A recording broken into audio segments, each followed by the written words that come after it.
નમસ્કાર વાલા બાળકો, ધોરણ 12 વિષય સંસ્કૃત અને પાઠ નંબર 16 પુતલિકા પરીક્ષા શીર્ષક સંસ્કૃતમાં આ પ્રમાણે લખવામાં આવ્યું છે.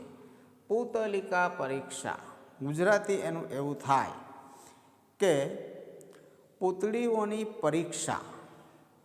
ગુજરાતી એનો અનુવાદ જો એનો કરીએ તો પૂતળીઓની પરખ એટલે કે પરીક્ષા, કસોટી કરવી તે, એવું એનું ગુજરાતી થાય છે. સામાન્ય રીતે દરેક માણસ માત્ર પોતાના જીવનને શ્રેષ્ઠ બનાવવા માટે હંમેશા પ્રયત્ન કરતો રહેતો હોય છે. આજીવન માણસનો પ્રયત્ન એ જ રહે છે કે મારું જીવન હંમેશા શ્રેષ્ઠ બને, મારું જીવન કંઈક ઉત્તમ બને, કંઈક સારું બને. આવો એક માણસનો દીર્ઘંભીર રીતે પ્રયત્ન રહેતો હોય છે. અને માણસે પોતાના જીવનનો માત્ર ને માત્ર કોઈ એક માણસે નહીં પણ સર્વ માણસોએ પોતાના જીવનને જો શ્રેષ્ઠ બનાવવું હોય તો એના માટે કંઈક ને કંઈક પ્રાપ્ત કરવું પડે, કંઈક મેળવવું પડે. અને એ મેળવવામાં ઉપદેશ પણ એક મહત્ત્વનું પરિબળ બની જાય છે. ઉપદેશ ગ્રહણ કરવાથી માણસ પોતાના જીવનને વાળી શકે છે, સારા રસ્તે જઈ શકે છે. એટલે ઉપદેશ મેળવવામાં અને માણસે પોતાના જીવનને સફળ બનાવવા માટે, મેં આગળ કહ્યું તમને કે ઉત્તમ બનાવવા માટે, એમ માણસે પોતાના જીવનને સફળતા તરફ લઈ જવા માટે અને માણસે પોતાના જીવનમાં સુફળ એટલે કે સારા ફળો ચાખવા માટે પણ ઉપદેશ ગ્રહણ કરવો બહુ જ જરૂરી બની જાય છે. આપણે ત્યાં ઉપદેશ ગ્રહણ કરવાના બે ઉપાયો માનવામાં આવ્યા છે. એક તો છે સીધા ઉપદેશ વચનો. સીધા ઉપદેશના વચનો, નીતિ વચનો તમે વાંચી સમજી અને જીવનમાં ઉતારી અને જીવનને ઉન્નત બનાવી શકો છો. એટલે સીધા નીતિના વચનો એક છે ઉપદેશ વચનો. અને બીજો રસ્તો છે કથાનું માધ્યમ, એટલે કે વાર્તા દ્વારા તમને સમજાવવામાં આવે. તો બે ઉપાયોમાંથી આ બીજો જે ઉપાય છે કથાનું માધ્યમ એટલે કે વાર્તા દ્વારા કંઈક ઉપદેશ પ્રાપ્ત થાય, એ જે ઉપાય છે એ આપણે ત્યાં વધારે પ્રચલિત બન્યો છે. અને એને લીધે આખા સંસ્કૃત સાહિત્યમાં એક આખો દોર ચાલ્યો અને વિવિધ પ્રકારની કથાઓ દ્વારા માણસોને સુધારવાનો, માણસોને અંધશ્રદ્ધામાંથી અથવા તો ખરાબ કુટેવોમાંથી અથવા તો ખોટા રસ્તેથી ખોટા રસ્તેથી પાછા વાળવાના પ્રયત્નો હંમેશા કથાના માધ્યમથી આપણે ત્યાં સંસ્કૃત સાહિત્યમાં બહુ પ્રાચીન સમયથી થતો આવ્યો છે. એટલે તો સંસ્કૃત સાહિત્યમાં અનેક કથાઓ આપણને ઉપદેશાત્મક કથાઓ મળે છે. એનો મુખ્ય વાત એ છે કે કથા દ્વારા માણસ શાંતિથી રસપ્રદ રીતે, રસ પડે તેવી રીતે એ કથા શ્રવણ કરે છે. વાંચવાનું હોય તો વાંચે છે, એને સમજાય છે, એને એમાં રસ પણ પડે છે અને એમાંથી એને બોધ પણ મળતો હોય છે. અને આ રીતે માણસ પોતાના જીવનને સુધારવાનો અને શ્રેષ્ઠ બનાવવાનો પ્રયત્ન કરતો આવ્યો છે અને આજે પણ કરે છે. અને ઘણા બધાના જીવન સારી રીતે પસાર પણ થતા હોય છે. એટલે ઉપદેશ એ એક અગત્યનું પરિબળ છે માણસે પોતાના જીવનને શ્રેષ્ઠ બનાવવા માટે. અને આવા ઉપાયો, આવા ઉપદેશો એ પ્રાચીન સમયથી જૂના જમાનામાં પણ રચાતા હતા. આવી વાર્તાઓ રચાતી હતી. આપણે જોયું છે કે અકબર અને બિરબલની વાર્તાઓ આપણને ઘણી ઉપદેશ પ્રાપ્ત કરાવતી હોય છે, ઉપદેશ એમાંથી મળતો હોય છે, કંઈક બોધ એમને મળતો હોય છે, કંઈક ચોટદાર રજૂઆત દ્વારા આપણને એમાંથી ખબર પડતી હોય છે. કાલિદાસ અને ભોજની વાર્તાઓ પણ આપણે ઘણી વાંચેલી હશે, સાંભળેલી હશે, અને એમાંથી પણ ઘણો બધો બોધ આપણને મળતો આવ્યો છે. તો આ કાલિદાસ અને ભોજની વાર્તાઓ, અકબર અને બિરબલની વાર્તાઓ એ એક ઐતિહાસિક પાત્રોને ધ્યાનમાં રાખીને પણ ઘણી વખત આવી વાર્તાઓને રજૂ કરવામાં આવતી હોય છે, અથવા તો આવા પાત્રો દ્વારા પણ કાલિદાસ અને અકબર બિરબલ જેવા પાત્રોનો ઉપયોગ કરીને પણ વાર્તાઓ બનાવવામાં આવતી હોય છે. અને સમયે સમયે એ વાર્તાઓમાં કંઈક થોડા જેમ સમય બદલાય છે, જેમ પરિવર્તન આવતું જાય છે, એમ એ વાર્તાઓમાં પણ પરિવર્તન આવતું હોય છે. અને એ વાર્તાઓ નવીન સ્વરૂપે તમારી આગળ કે મારી અથવા તમારી આગળ પ્રજા આગળ મૂકવાનો એક પ્રયત્ન થતો રહ્યો હોય છે. માત્ર ને માત્ર એનો ઉદ્દેશ એક જ હોય છે કે માણસ એમાંથી કંઈક શીખે. આ એક મુખ્ય એનો વાત એમાં રહેલી છે. બહુ આગળ એમાં નહીં જઈએ, પણ વિષય પ્રવેશમાં આ જોઈએ તો આ પુતલિકા પરીક્ષા, પુતળીઓની પરીક્ષા એ પણ એક ઉપદેશાત્મક વાર્તા છે. અને એ ઉપદેશાત્મક વાર્તામાંથી આપણને પણ કંઈક બોધ મળે છે. અને એટલે આ વાર્તા આપણે ભણવાની છે. વિષય પ્રવેશમાં એવું છે કે કોઈ એક વેપારી, બહુ ટૂંકમાં તમને કહી દઉં, પછી પાઠ જ્યારે ભણવાના છે ત્યારે આખી સમગ્ર વાર્તાનો ખ્યાલ તમને આવશે જ. પણ એક વેપારી ત્રણેક પૂતળીઓ લઈ અને એક રાજાના દરબારમાં જાય છે. રાજા એ પૂતળીઓને જુએ છે, ખરીદવાનો વિચાર કરે છે. ખરીદવાનો વિચાર કરતાં વેપારી કહે છે કે પૂતળીઓનું મૂલ્ય ભાઈ અલગ છે, શા માટે અલગ છે? થોડી ડિસ્કસ થાય છે, ચર્ચા થાય છે. પછી રાજા પોતાના મંત્રી દ્વારા એની તપાસ કરાવે છે, અને છેલ્લે રાજાને ખબર પડે છે, અને મંત્રીને પણ પોતાની બુદ્ધિથી, કુનેહ બુદ્ધિથી અથવા તો વૈચારિક બુદ્ધિથી જે વિચારે છે કે એના પુતળીઓનું મૂલ્ય અલગ શા માટે છે.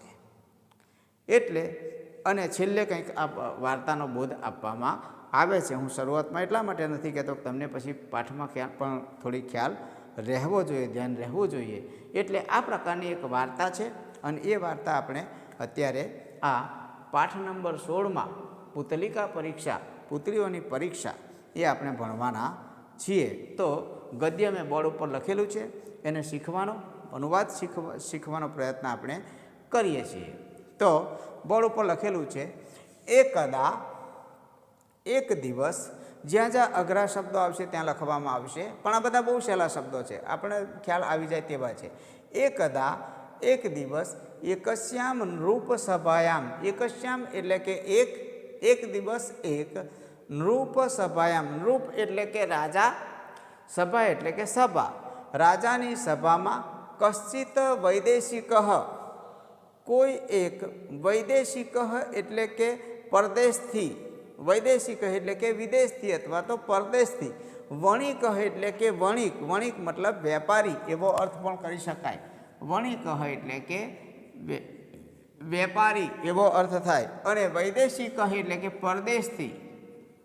પરદેશી વેપારી એવો અર્થ થાય. વૈદેશિક એટલે કે પરદેશી વેપારી. સમાગત એટલે કે આવ્યો. સમાગત શબ્દનો અર્થ થાય આવ્યો. એક દિવસ, એક રાજાની સભામાં કોઈ એક પરદેશી વેપારી સમાગત એટલે કે આવ્યો. તસ્ય પાર્શ્વે, તેની પાસે, તે વેપારીની પાસે, કાષ્ઠમય એટલે કે લાકડામાંથી બનાવેલી, કાષ્ઠમય એટલે કે લાકડામાંથી બનાવેલી આવો અર્થ થાય. કાષ્ઠમય એટલે કે લાકડામાંથી બનાવેલી, સુંદર્ય એટલે કે સુંદર, લાકડામાંથી તેની પાસે લાકડામાંથી બનાવેલી સુંદર્ય એટલે કે સુંદર, કલાત્મિકા એટલે કે કલાત્મક, આકાર, પ્રકાર, ભાર, રૂપથી, આકારથી, પ્રકારથી, રૂપ, ભારથી, ભાર એટલે કે ભારેણ મતલબ વજનથી, રૂપેણ એટલે કે રૂપથી, રાગેણ એટલે કે રંગથી, સમાનાહ એટલે કે એક સમાન, તિસ્રઃ પુતલિકા આસન, 3 પૂતળીઓ તેની પાસે હતી. આવો અનુવાદ થાય છે. તસ્ય પાર્શ્વે, તેની પાસે લાકડામાંથી બનાવેલી સુંદર, કલાત્મક, આકાર, પ્રકાર, વજન, રૂપ અને રંગથી સમાન એવી 3 પૂતળીઓ તે વેપારીની પાસે હતી. આગળ જોઈએ. રાજસભાયામ ઉપસ્થિત, રાજસભામાં આવેલો તે વેપારી, અશોવ એટલે કે તે વેપારી, અશોવ વણિક તે વણિક તે વેપારી, તાહા પુતલિકા નૃપમ પ્રદર્શયતી, તે પુતળીઓ રાજાને બતાવે છે. રાજસભામાં આવેલો તે વેપારી તે પુતળીઓને રાજાને પ્રદર્શયતી એટલે કે બતાવે છે. નૃપતિ સ્વકર કમલયો ગૃહીત્વા, રાજા, નૃપતિ એટલે કે રાજા, સ્વકર કમલયો પોતાના હસ્તકમળમાં, હસ્તકમળ, સ્વકર કમલયો એટલે કે કમળ જેવા હાથમાં એવો અર્થ થાય, પણ હસ્તકમળમાં, ગૃહીત્વા એટલે કે લઈને, તાહા પશ્યતી તેને જુએ છે, તે પુતળીઓને જુએ છે. રાજા પોતાના હાથમાં તે પુતળીઓને લઈ અને નિરીક્ષણ કરે છે, જોવે છે. કલાત્મિકા તાહા નૃપતે મન હરતી, શું કહેવામાં આવ્યું છે? પશ્યતી એટલે કે જુએ છે. કલાત્મિકા એટલે કે કલાત્મક એવી તે પુતળીઓએ રાજાનું મન હરંતી એટલે કે હરી લે છે. કલાત્મક એવી તે પુતળીઓએ રાજાનું મન હરી લીધું, મતલબ રાજાના મનને પ્રસન્ન કરી લીધું. નૃપતિ તમ વણિજમ પ્રશંસંતી, રાજા પણ તે વેપારીની પ્રશંસા કરે છે. પ્રશંસંતી એટલે કે પ્રશંસા કરે છે. સ્વકીયમ પ્રસન્નતાં ચ પ્રકટયતી, અને પોતાનો આનંદ પણ તે વેપારી સમક્ષ પ્રકટ કરે છે, આનંદ કરે છે કે વાહ વેપારી, બહુ સુંદર પુતળીઓની રચના ત્યાં કરેલી છે અને તારી આ પુતળીઓ જોઈ અને હું પોતે પણ આનંદ થઈ ગયો છું, એમ પોતાની પ્રસન્નતા પણ વ્યક્ત કરે છે. નૃપતિમ પ્રસન્નમ દૃષ્ટવા, રાજા પેલી પુત્રીઓને જુએ, બહુ આનંદ પામ્યો, એટલે આનંદ પામેલા નૃપતિમ પ્રસન્નમ દૃષ્ટવા, આનંદ પામેલા રાજાને જોઈને અસૌ વણિક તે વણિક તે વેપારી તાહા ક્રેતુમ પ્રાર્થિતવંત, તાહા ક્રેતુમ એટલે કે તે પુતળીઓને, ક્રેતુમ શબ્દનો અર્થ થાય ખરીદવા માટે. ક્રેતુમ એટલે કે ખરીદવા માટે, ક્રેતુમ એટલે કે ખરીદવા માટે. પ્રાર્થિતવન એટલે કે પ્રાર્થના કરી, તેને કહ્યું. પ્રસન્ન થયેલા રાજાને જોઈને તે વેપારીએ તે પુત્રીઓને ખરીદવાનું પ્રાર્થના કરી, વિનંતી કરી, એવું કહેવાનો અર્થ છે. તતો નૃપતિ વણિજમ તાસામ મૂલ્યમ પૃચ્છતી, પછી રાજા વણિજમ તે વેપારીને તાસામ મૂલ્યમ તેનું મૂલ્ય, તેની કિંમત, પૃચ્છતી એટલે કે પૂછે છે. આ બધા શબ્દો બહુ સહેલા છે. પછી રાજા તે વણિકને તેનું મૂલ્ય, તેની કિંમત પૂછે છે. તદા વણિક વદતી, ત્યારે વણિક કહે છે, તિસૃણામ અપી પુતલિકાનામ મૂલ્યમ ભિન્નમ ભિન્નમ અસ્તિ, એટલે કે તિસૃણામ અપી પુતલિકામ, આ ત્રણેય પુતળીઓનું મૂલ્ય ભિન્નમ ભિન્નમ, આ ત્રણેય પુતળીઓનું, આ સરખી દેખાતી ત્રણેય પુતળીઓનું કિંમત ભિન્નમ ભિન્નમ એટલે કે જુદી જુદી છે. ભિન્નમ ભિન્નમ અસ્તિ, જુદી જુદી છે. એકસ્યામ રૂપ્યક માત્રમ, એક પુતળીનું મૂલ્ય 1 રૂપિયો માત્ર છે. રૂપ્યક માત્રમ એટલે કે એક પુતળીનું મૂલ્ય 1 રૂપિયો છે. અન્યસ્યાહ ચ સહસ્ત્ર રૂપ્યક માત્રમ અસ્તિ, બીજી પુતળીનું મૂલ્ય 1000 રૂપિયા જ માત્ર છે, એવું કહેવાનો અર્થ છે. બીજી પુત્રીનું મૂલ્ય 1000 રૂપિયા જ માત્ર છે. તૃતીયા એકા પુતલિકા લક્ષ રૂપ્યકમ મૂલ્યમ દધાતી ઇતિ, અને ત્રીજી પુતળીનું મૂલ્ય, ત્રીજી પુતળી 1 લાખ રૂપિયાનું મૂલ્ય છે, એવું કહેવાનો અર્થ છે. ત્રીજી પુત્રીનું મૂલ્ય લક્ષ રૂપ્યકમ મૂલ્યમ દધાતી ઇતિ, ત્રીજી પુત્રીનું મૂલ્ય 1 લાખ રૂપિયા છે.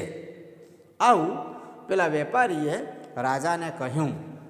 એટલે આગળ નૃપતિ સાશ્ચર્યમ વણિજે કથયતી, રાજા પણ મનમાં વિચાર કરી ગયા કે પુતળીઓ તો સમાન છે, રૂપ રંગ આકાર પ્રકાર વજન બધી રીતે સમાન છે. ત્રણેય પુત્રીઓ સરખી દેખાતી. ત્રણ પુત્રીઓનું મૂલ્ય અલગ અલગ. એક પુત્રીનું મૂલ્ય 1 રૂપિયો, બીજુંનું 1000 રૂપિયા અને ત્રીજુંનું 1 લાખ રૂપિયા. એટલે આટલો ભેદ. રાજા વિચાર કરવા લાગ્યો. નૃપતિ સાશ્ચર્યમ વણિજે કથયતી. રાજા આશ્ચર્ય સાથે તે વેપારીને વણિકને પૂછે છે, બોહો વણિક, અરે ઓ વણિક, કથમ તાવત સમાનાનામ પુતલિકાના મૂલ્યમ એતાવત ભિન્નમ ભિન્નમ અસ્તિ ઇતિ. એટલે કે હે વણિક, શા માટે આ સમાન દેખાતી પુતળીઓનું મૂલ્ય આ પ્રમાણે ભિન્નમ ભિન્નમ અસ્તિ ઇતિ, એટલે શા માટે જુદી જુદી છે? સમાન દેખાતી આ ત્રણેય પુત્રીઓનું મૂલ્ય જુદું જુદું શા માટે છે? આવું રાજાએ પેલા વેપારીને પૂછ્યું. અને આ પ્રમાણે વાલા બાળકો તમને અનુવાદ શીખવવાનો પ્રયત્ન કર્યો છે. હવે આગળનું જે ગદ્ય બાકી છે એનો અનુવાદ તમને હવે પછીના સમયમાં અથવા અભ્યાસમાં શીખવાડવામાં આવશે. Thank you.